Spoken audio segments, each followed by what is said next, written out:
Hello students, RCC के इस नए लेक्चर में सभी का स्वागत है।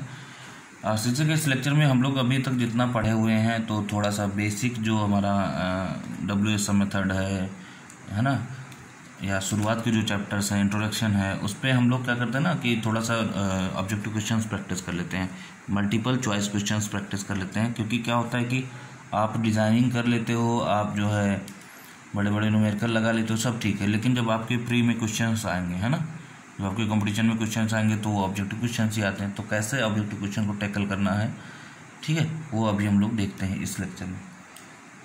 तो ठीक है, शुरू करते हैं आरसीसी में। तो पहला क्वेश्चन हमारा आरसीसी का ये है कि कह रहा है कि the M45 concrete is regarded as, M45 concrete is regarded as. तो देखिए, ध्यान सुनिएगा, जो IS 456 2000 वाला कोड है, IR 456 2000 कोड है हमारा, इसका जो अपडेटेड वर्जन है, अपडेटेड कुछ पेजेस हैं, कुछ जो जगह है वो अपडेट किया गया है। वहाँ पे जो टाइप्स ऑफ कंक्रीट, जहाँ पे आपका ऑर्डिनरी कंक्रीट है, स्ट्रेंथ है, स्टैंडर्ड कंक्रीट है, हाई स्ट्रेंथ कंक्रीट है, वहाँ पे कुछ अपडेशन हुआ है ना। पहले M100 तक नहीं होता था, अब M100 तक होने लगा है, ठीक है। कुछ अपडेशन हुआ, उसको देख लीजिएगा, एक बार पढ़ लीजिएगा, ठीक है, फिर ये सारे क्वेश्चन करिए अच्छे से। M45 कंक्रीट इज रिगार्डेड है, तो M45 कंक्रीट क्या है, स्टैंडर्ड कंक्रीट में आता है, ठीक। ये सब कुछ समझने वाली ज़्यादा बात है नहीं, वो तो कोड में दिया हुआ है। M75 concrete is regarded as, तो M75 क्या होता है, स्टैंडर्ड कंक्रीट से ज़्यादा हो जाता है, तो क्या होगा, हाई स्ट्रेंथ कंक्रीट में आने लगता है वो, ठीक है। तो M75 कंक्रीट क्या है, हाई स्ट्रेंथ कंक्रीट है, ठीक है। नेक्स्ट है, in the absence of data the approximate value of total sinkage strain. जो total sinkage strain epsilon SH होता है वो कितना होता है, ठीक है, कब, जब डेटा अब्सेंस हो। तो याद करिए, आपको बताया था हमने कि एजम्पशंस में मैंने बताया था कि टोटल सिंकेज स्ट्रेन जो है वो आपका होता है 0.0003, ठीक, क्लियर, कितना होता है 0.0003। यहाँ पे इसका ऑप्शन होगा तीसरे का बी।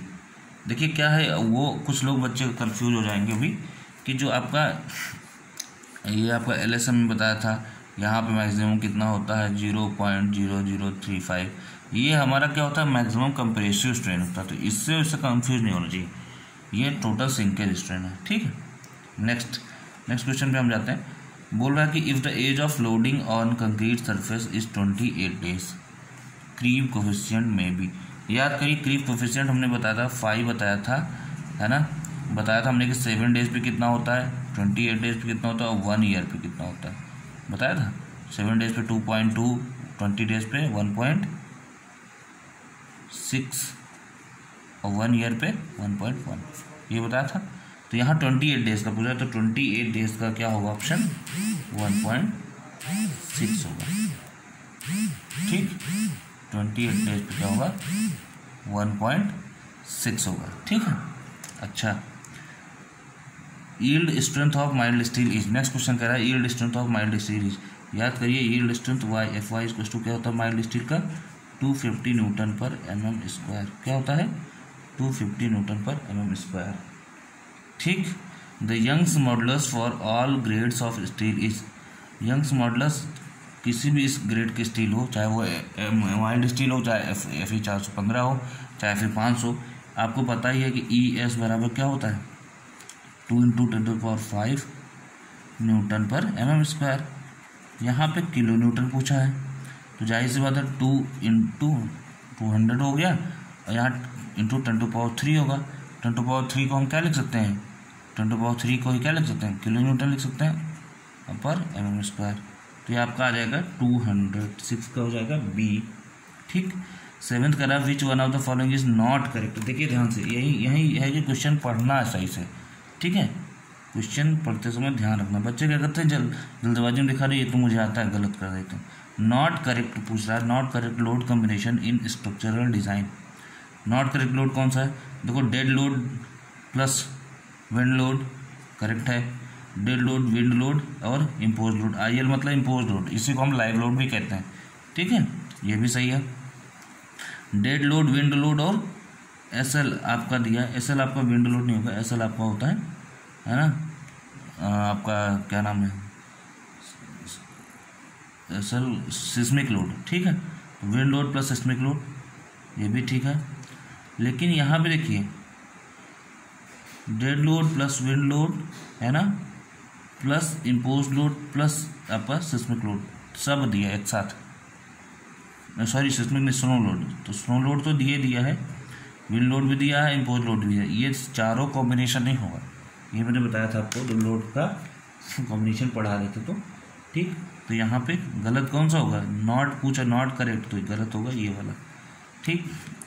नेक्स्ट क्वेश्चन पूछा है अ स्ट्रक्चर डिजाइन शुड, एक जो स्ट्रक्चर है, स्ट्रक्चर की जो डिजाइनिंग है वो क्या क्या झेल सकता है, क्या क्या झेलना चाहिए। Should sustain all loads, all load झेलना चाहिए, correct. Sustain the deformation, deformation भी झेल लेना चाहिए। भाई डिजाइनिंग ऐसे की जाती है कि वो सारे लोड झेल ले, सारे जितने भी डिफॉर्मेशन हो, रिफ्लेक्शन वगैरह सब झेल ले। और should have adequate resistance to misuse and fire, सही बात है, ऐसे डिजाइनिंग किया जाता है, ठीक है, कि फायर को भी झेल ले। इसमें ऑप्शन होगा ऑल ऑफ द एबव, इसमें होगा ऑल ऑफ द एबव, ठीक। नेक्स्ट है in the working stress method the RCC design, WSM method की बात कर रहा भाई साहब, which one of the following is correct. Shear deformations are neglected, जाहिर सी बात है, WSM में हम शियर की बात कहाँ करते हैं, LSM में शियर की बात करते हैं, शियर डिफॉर्मेशन की। फिर कह रहा है कि stress strain relation is linear, भाई बनता ही है स्ट्रेस रिलेशनशिप ऐसे लीनियर, ठीक। स्ट्रेन डायग्राम ये होता है, ठीक, इससे स्ट्रेस स्ट्रेन डायग्राम रिलेशन जो है लीनियर होता है, स्ट्रेस भी डायग्राम भी ऐसे बनता है। Both for steel and concrete, steel और कंक्रीट दोनों के लिए, सही बात एकदम सही है, ये भी सही, ये भी सही है। The modular ratio between steel and concrete remains constant, एकदम सही, कॉन्सेंट होता ही है, ठीक है। ऑल द एबो, इसमें ऑल द एबो होगा, 9 कर दी, ठीक। अच्छा नेक्स्ट क्वेश्चन है in the working stress method of RCC design factor of safety for concrete and steel are respectively, याद कीजिए FOS क्या बताया था हमने, फैक्टर ऑफ सेफ्टी कंक्रीट के लिए हमने बताया था 3, स्टील के लिए क्या बताया था 1.85, ठीक। तो ये होगा ऑप्शन नंबर A। देखिए यहाँ 4 एंड 1.85 लिखा ना, ये गलत है, A होगा, ठीक है। 11th in the working stress method of design factor of safety is, factor of safety क्या होता है, ultimate stress upon working stress, ठीक। Ultimate load upon working load नहीं होगा,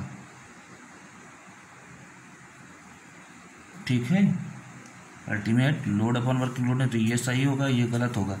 मतलब A is true, B is false, A is true and B is false किसमें है, both A and B are true ना, A is true and B is false, B वाला होगा, A is false and B is true, हाँ B होगा, ठीक।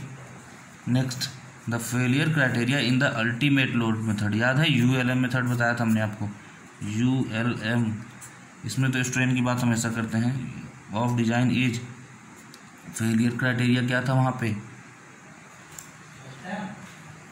Stress strain load all the way, नहीं strain, ठीक है, स्ट्रेन की बात हमने किया था वहाँ पे। Limit state method of RCC design takes care of structure, LSM method में क्या देखते हैं फाइनली, एक तो स्ट्रक्चर की सेफ्टी देखते हैं और दूसरी उसकी डिजाइन लाइफ, है ना, तो सेफ्टी, इट्स सेफ्टी, और नेक्स्ट है it's fineness throughout its design life, ठीक।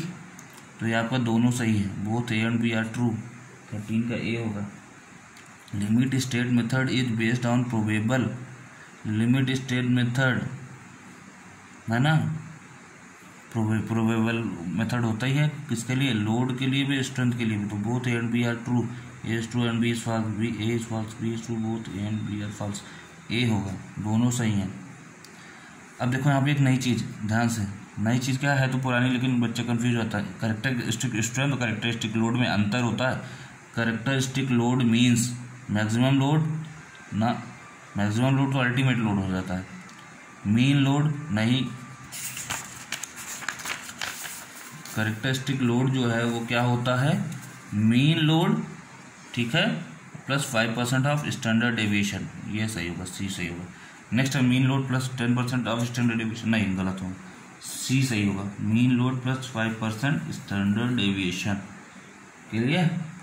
तो ये होगा आपका सी सही हो जाएगा 15वां का। 16वां कह रहा है कैरेक्टरिस्टिक स्ट्रेंथ इज, अब देखिए कैरेक्टरिस्टिक स्ट्रेंथ इज जो आपकी FCK है वो बता रहा है मिनिमम एश्योर्ड स्ट्रेंथ, नहीं, minimum assured strength plus 1.64 times standard deviation, ठीक। नेक्स्ट है मीन स्ट्रेंथ, फिर है mean strength of plus 1.64 times standard deviation, B होगा मिनिमम एश्योर्ड स्ट्रेंथ प्लस, क्योंकि FCK बराबर पूछा है ना, ठीक। तो मिनिमम एश्योर्ड स्ट्रेंथ, ठीक है, plus 1.64 sigma standard time standard deviation, sigma standard deviation होता है, ठीक है। नेक्स्ट क्वेश्चन है कि if standard deviation is 4 Newton पर mm स्क्वायर, सिग्मा दिया है 4 न्यूटन पर mm स्क्वायर, पूछ रहा है मीन स्ट्रेंथ क्या होगा। देखो ध्यान से पूछ, देखो mean strength of M20 concrete should be, mean strength पूछ रहा है, FCK कैरेक्टरिस्टिक स्ट्रेंथ दिया कितना है यहाँ पे M20 के लिए कितना होता है 20 न्यूटन पर mm स्क्वायर। FM बराबर याद है आपको, मेन स्ट्रेंथ बताया था, FM इक्वल्स टू क्या होता है FCK प्लस 1.6 सिग्मा बताया था, FCK 20 प्लस 1.6 इंटू 4, आप जो करेंगे तो कितना आएगा 20 प्लस 6.4 26.4 न्यूटन पर mm स्क्वायर, ये आएगा, ठीक। Partial safety factors for dead load and impose load combination for limit state of serviceability. देखिए यहाँ पे ये ध्यान देना, कभी कभी लिमिट स्टेट ऑफ कोलैप्स पूछेगा और कभी कभी limit state of serviceability. Serviceability में क्या होता है, दोनों लोड कॉम्बिनेशन क्या होता है 1-1 ही होता है ना। ये आप कोड में देखिए, कोड में अच्छे से लिखा है IS 456/2000, ठीक। Partial safety factor for dead load, impose load and wind load for limit state of collapse, देखो यहाँ पे कोलैप्स पूछा है, आर रेस्पेक्टिवली। याद है जब विंड लोड ऐड कर देते तो 1.2 ले लेते थे सबका, हमने लिखा था ब्रैकेट में 1.2 into DL plus live load ले लिया था प्लस आपका विंड लोड ले लिया था, ऐसे करके। तो 1.2 तीनों का लगेगा, ठीक। ये हो जाएगा लास्ट का 19 का D। Partial safety factor for steel for limit state of collapse is, steel के लिए कितना होता है 1.15। देखिए क्या होता है पार्शियल फैक्टर ऑफ सेफ्टी क्या होता है, गामा MS बराबर S माने स्टील का 1.15 होता है स्टील का, और इसका गामा MC बराबर होता है 1.5। कंक्रीट के लिए 1.5 लिया जाता है, स्टील के लिए 1.15। ये कम क्यों लेते हैं, ज़्यादा क्यों लेते हैं, क्योंकि कंक्रीट साइड पे बनती है यहाँ पे, है ना, मिलावट के चांसेस या और चीज़ के चांसेस ज़्यादा है, और ये फैक्ट्री में बनता है स्टील, इसमें कम भी रहेगा तो चलेगा, इसलिए इसको कम रखते हैं, ठीक है। इसको ज़्यादा रखने की यही रीज़न है। तो partial safety for steel for limit state of collapse is 1.15। ये आपको 20 क्वेश्चन है, 20 क्वेश्चन हो गए RCC के। तो ऐसे ही बाकी क्वेश्चन आप प्रैक्टिस करते रहिए, है ना। बाकी और क्वेश्चन हम और कराएंगे भी, ये तो अभी इंट्रोडक्शन था और WSM का था, ठीक है। तो चलिए ठीक है, ऐसे प्रैक्टिस करते रहिए, रिविजन करते रहिए, मिलते हैं नेक्स्ट वीडियो में।